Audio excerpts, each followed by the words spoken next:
Direktur Perum Bulog Budi Waseso mengatakan pemerintah sampai saat ini masih mempunyai utang senilai 1,2 triliun rupiah kepada Perum Bulog. Kata Buas, utang tersebut merupakan utang pemerintah yang belum lunas sejak tahun 2022. Awalnya, pemerintah punya utang ke Bulog 5,2 triliun rupiah, tapi sudah dibayar 4 triliun rupiah, jadi sisanya 1,2 triliun rupiah, kata Buas dilansir dari Kontan. Menurutnya, utang ini terjadi lantaran ada keterlambatan pembayaran karena penutupan buku pemerintah pada tahun lalu. Meski begitu, ia yakin bahwa utang tersebut akan dilunasi pada tahun ini. Ia juga menjelaskan, utang pemerintah tersebut di luar dari alokasi anggaran yang digunakan untuk impor beras.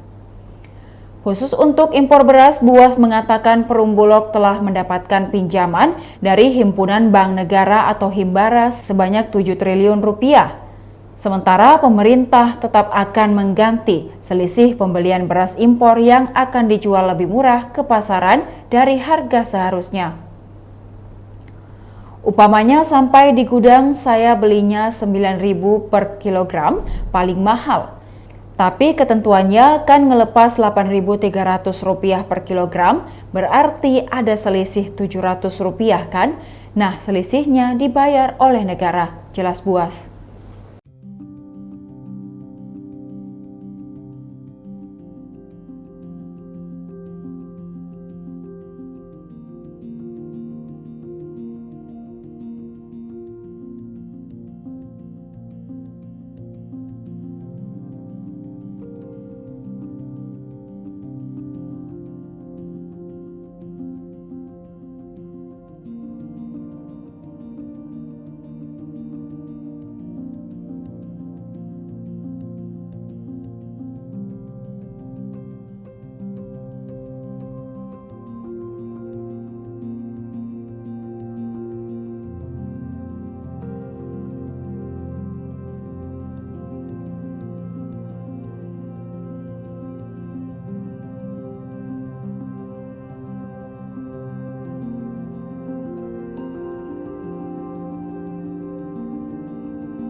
Demikian Tribun Hot News kali ini, saksikan berita lainnya hanya di kanal YouTube dan Facebook Tribun Timur.